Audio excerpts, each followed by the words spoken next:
अच्छा, उसके लिए 2-3 ऐसी संस्थाएं हैं। दूसरा प्रश्न क्या था आपका? इस देश में जो आर्थिक भ्रष्टाचार आजादी के बाद पनपा है, क्या उसके समापन के लिए, उसको समाप्त करने के लिए आपके पास कोई बेहतर सूझ है? बहुत ही सिंपल है। जैसा मैंने आपको बताया, उदाहरण जो दिया था, आज आप बताइए कि आज आप किस लाइनमैन को, किस टेलीफोन लाइनमैन को आपने कब घूस दिया, ये बताइए। उसका हुआ यूं कि जब आपने उसको प्राइवेटाइज कर दिया, ठीक है, जब वो निजी हाथों, जहां सरकार रहेगी वहीं भ्रष्टाचार रहेगा, जहां सरकार रहेगी केवल वही भ्रष्टाचार रहेगा। तो अगर फर्स्ट ऑर्डर फंक्शंस नहीं है तो उन फंक्शन से आप सरकार को हटाइए। आप लोग बहुत लोग जानते होंगे, एक ब्रेड बना करके कि मॉडर्न ब्रेड, वो भी सरकार बनाती है। सरकार का काम कोई ब्रेड बनाना है नहीं। तो सरकार को हर चीजों से पीछे हटाइए, केवल जो मेन काम है उन कामों में उनको लगाइए। और आज की डेट में विश्व में इतने तरह के सिस्टम्स हैं, आप दुनिया भर के जो एडवांस जो देश हैं, ठीक है, कि भ्रष्टाचार दूर कैसे, बहुत सरल उपाय है। तो लेकिन वो जो है कि एक चीज, केवल एक कोई मैजिक की, वो जो क्या कहते हैं, जादू की छड़ी घुमाने वाला कोई ऐसा वो नहीं है। लेकिन चीज ये है कि हर एक डिपार्टमेंट में आपको सबसे बड़ी चीज ये है कि अगर मान लीजिए, कई बात हो रही थी कि इलाहाबाद में अभी पिछले हफ्ते या 2 हफ्ते पहले बहुत तेज बारिश हुई थी, एक मैनहोल खुला हुआ था, एक वृद्ध व्यक्ति में गिर गया, उनकी मृत्यु हो गई। अब वहां आप पूछे कि अकाउंटेबल कौन है? सबसे बड़ी चीज अकाउंटेबिलिटी की है, जिम्मेवारी किसकी है? उसमें सबने हाथ धो लिया होगा। भाई नगर पालिका में उस इंजीनियर का क्षेत्र है, तो भाई नहीं उसका, नहीं तो सुपरवाइजर का। तो आप अकाउंटेबिलिटी फिक्स कीजिए। अगर आपको ये काम दिया गया, ठीक है, तो वो काम आप जिम्मेवारी के साथ करें। आप जिस चीज को मेजर नहीं कर सकते, जिस चीज में किसी की अकाउंटेबिलिटी नहीं डाल सकते, वो काम, उस काम की जरूरत ही नहीं। आशा करता हूं मैंने आपके प्रश्न का जवाब दिया।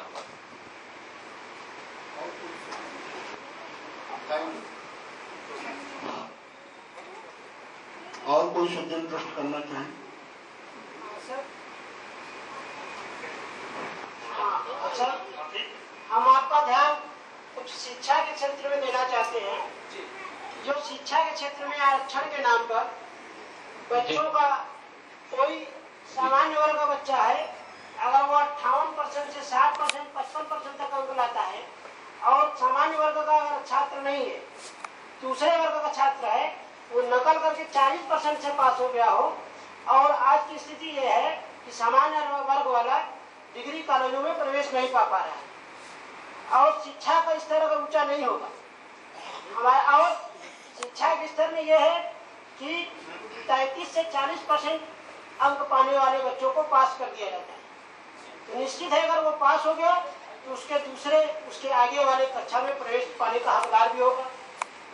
अगर वो प्रवेश ही नहीं पाएगा, अब आगे का शिक्षा नहीं पाएगा और शिक्षा का स्तर नहीं बढ़ेगा, जिस तरीके से हमारे देश का शिक्षा का स्तर नीचे होता जा रहा है, उस तरीके से देश का विकास का एक सूत्र शिक्षा भी है। अगर हमारे पास दूसरा एक प्रश्न और है, जो आपने अभी राजनीतिक की बात की, आपने बताया देश में 800 से ज्यादा पंजीकृत पार्टियां हैं, और इस तरीके से एक जगह से एक पार्टी सांसद लेके जाएगा, एक पार्टी कोई 2 सांसद लेके जाएगा, और आपस में वो लड़ते रह जाएंगे, तो हमारे देश की किसी भी नीति का सुंदरीकरण से विकास नहीं हो पाएगा। जब तक पार्टियों का चुनाव आयोग इस प्रकार से रखे कि अगर वो 20 सांसद खड़ा करता है, अब 20 सांसद में अगर वो 5% या 10% नहीं जीत पाता है, तो उसकी राजनीतिकरण समाप्त कर दिया जाए और किसी दूसरे पार्टी में विलय किया जाए। तो बैलेट पेपर तो हमारे पास 32-35 लोगों की संख्या आ जाती है, तो हम चयन किसमें करेंगे? कम से कम 2-4 लोग हमारे सामने चुनाव लड़ेंगे और 2-4 पार्टियां रहेंगी, तो उसकी विचारधारा उत्तम होगा। इस बारे में आपका ध्यान चाहिए।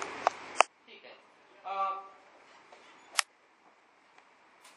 शिक्षा के बारे में आपने कहा, तो शिक्षा के विषय में जो हम लोगों की जो पॉलिसी है, आपने बहुत सारी जो समस्याएं गिनाई वो बिल्कुल बिल्कुल वैध हैं आपकी। मैं आपको केवल एक एग्जाम्पल देना चाहूंगा कि शिक्षा को सुधारने का बहुत ही सरल उपाय, वो उस पर बहुत सारी उसके इम्प्लीमेंटेशन में इश्यूज हो सकते हैं या उसको इम्प्लीमेंट कैसे किया जाए।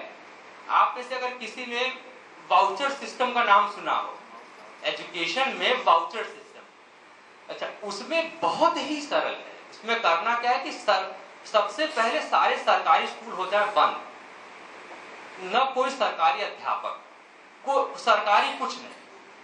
सरकार जितना शिक्षा पे खर्च करती है हर बच्चे के ऊपर, मान लीजिए वो महीने में एक बच्चे के ऊपर 500 रुपया वो खर्च करती है, तो आप सरकार क्या करे, उस परिवार उस बच्चे के माता पिता को वो 500 रुपए का एक वाउचर दे, जो कि वो वाउचर किसी भी स्कूल में आप फीस के रूप में दे सकते हैं।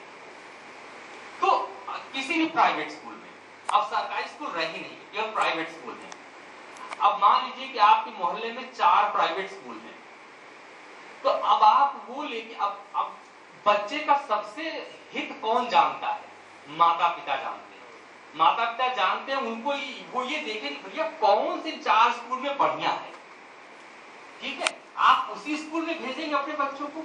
अब स्कूल वाले आपस में कंपटीशन करेंगे, भैया हम अच्छा पढ़ा रहे हैं, देखिए हमारे यहाँ ये अध्यापक कितना क्वालिफाइड है, हमारे यहाँ ये सारे फंक्शंस, ये सारी चीजें होती हैं, आप नहीं, कृपया आप अगली बार से अपने बच्चे का एडमिशन हमारे यहाँ करवाइए।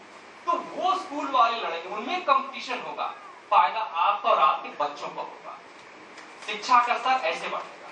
ये एक छोटा सा उदाहरण है इसके। और ये ऐसा है कि हमारी कुछ एक संस्था, जैसे सेंटर फॉर सिविल सोसाइटी, हम लोगों ने already, centre for civil society ने ऑलरेडी ये एक्सपेरिमेंट करना शुरू कर दिया है दिल्ली के कुछ एक स्लम्स के स्कूल में।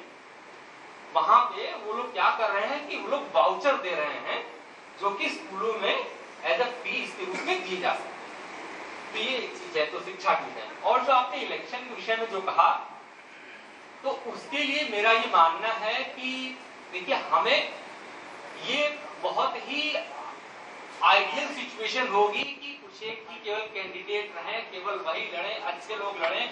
और तो चीज ये है कि जब आपको शुरुआत करनी है यथास्थिति उसी में शुरू करना पड़ेगा। आप जो उसमें अगर हम लोग चेंज चाहें, चेंज के लिए तो इतनी सारी चीजें हैं जो कि हम लोग बदलना चाहेंगे कि लेवल प्लेइंग फील्ड हो शुरू में, जैसे कि प्रोपोर्शनल रिप्रेजेंटेशन होता है कि आपको उतनी सीटें मिले जिस हिसाब से आपको वोट प्रतिशत मिला हो।